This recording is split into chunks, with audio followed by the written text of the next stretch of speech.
very good indeed to see Magdalena bass starting to get quite a lot of attention with this new album here, Mercurial World, getting a lot of buzz from critics, from, you know, music nerds out there. It's really good to see them break out and get a bigger audience, garner more attention that they truly deserve in the modern pop music world that we are living in at the moment. A little bit late to this review, I did want to get to it a bit earlier, but at least I can say that I was there earlier than every motherfucker with their EP last year. I've been on these guys, I know them, I'm one of those hipsters. The EP in question was very soft, it was lovely, it was delicate, and this album is really a continuation of that. But you know, if you haven't checked out anything from these guys before this album here, I definitely think they're worth going back you know, to and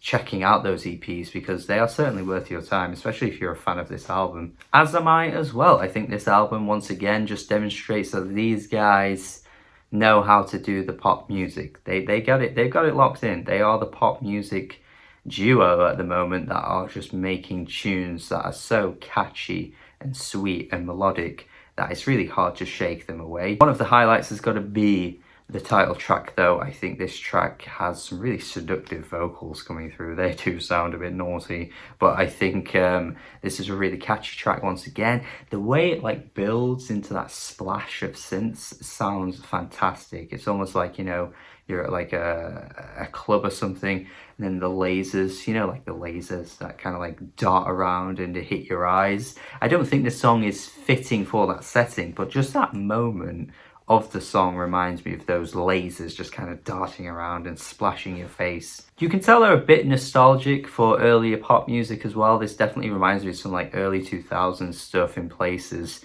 with the vocals melding with the instrumental. Just reminds me of like some Kylie Minogue type stuff, which I think is only ever a good thing, because Kylie Minogue was the queen at one point.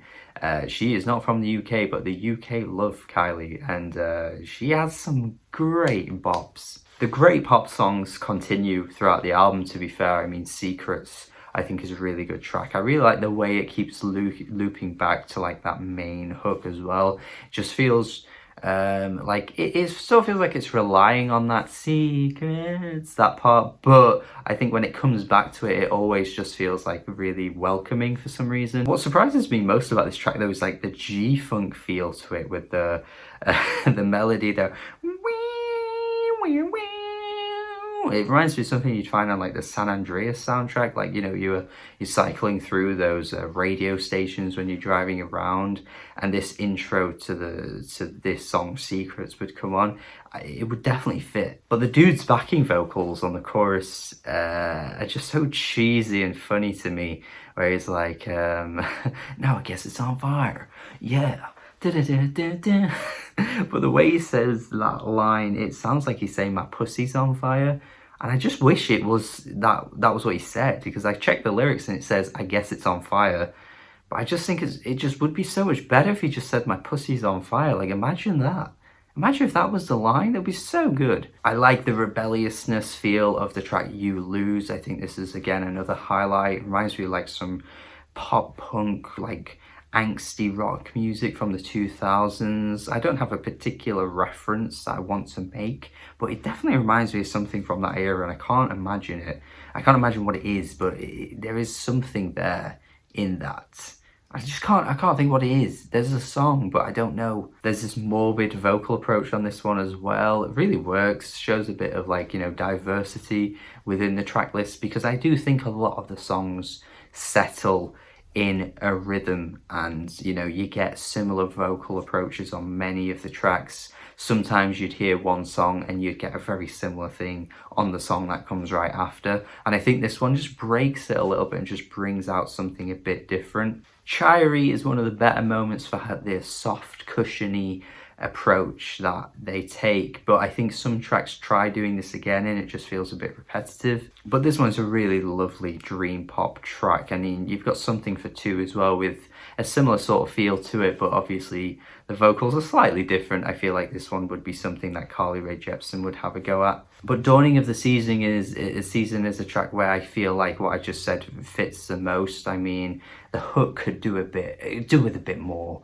coming through. It just needs a bit more bite to it, and it just kind of falls a bit flat, but at least the transition into Secrets is pretty bloody good. But Halfway is the track that I think starts a bit of a leg of the album where I stop thinking this album is as great as I want it to be, because this one just adds so little. It's such a short track, and it hits this point and I'm starting to think actually the substance to these songs isn't really there. Like, they're often very catchy and melodic, but then they just start to lose the power behind them. I think they need a bit more bite to them, a bit more spice, because you got Prophecy with that incredibly basic lyrically written chorus, which I just really kind of cringe at, to be honest. I just think the way this one's written is really poor. The song sounds good though, but you could say that about most of the tracks anyway. They all sound like they're produced immaculately for, you know, a duo that's really just breaking onto the scene. You can't really fault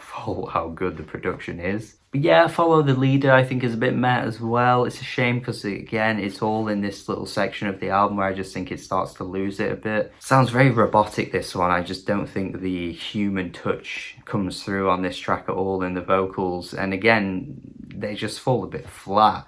And the personality to the singer's voice just slowly starts to fizzle out for me. Especially when she starts sounding a lot like Grimes on the track Domino, where again that star quality that I think her voice had just gets a bit lost, and this one just doesn't have the same impact to it, and you know, she just sounds a bit more nondescript. And then the track right after this as well, Dream Catching. I mean, if you told me this one sampled Venus Fly when it hits that breakdown, the dong dong dong dong dong dong dong dong, they sound so similar. I'd 100% believe you if you told me that they were sampled. They sampled that track, because it's just too uncanny. It's too uncanny. The quality comes back though with the final track, with the beginning, which is pretty ironic because the first track's called The End, the last track's called The Beginning. Ha ha ha ha. But it's a very carefree approach this time around. I feel like they're just sounding like they're having a lot of fun on this one, and their personality comes through in the instrumental a little bit more. It's a really good track, actually. It's one of the best tracks here. So I think that run of tracks ruins this album, but overall, I think that the high end of this album, the best moments, do outweigh those weaker ones. It's just a shame it doesn't fully stick the landing from start to finish, but I think overall it's still a very good album. And even some of the weaker moments for me aren't necessarily bad, but they just don't hit me in ways that I want them to hit me. It's just a bit sugary, a bit sweet, lacking in the oomph department for me. I think some of these tracks just need a bit more. You know, lyrically they're pretty basic at times. Not a bad thing, but I think they need to sort of carve in a niche. They're very good at creating a catchy, sugary, dreamy pop tune, but I think there's something else that they could add to the mix that makes a full-length album really shine and pop. Not sure what that is, but I think until then I'm going to go 7 out of 10. Definitely an honourable mention type of album by the end of the year though, easily. And overall very good. Like I say, very good at making pop music. These guys are very talented. Definitely a future for them. And like I say, this album's already catching a lot of attention, and you know, they're already doing well for themselves. They're growing and growing and growing. I hope the music in the future grows to new heights as well. So thank you for watching this review. Do have a good day. Subscribe if you haven't already, and goodbye.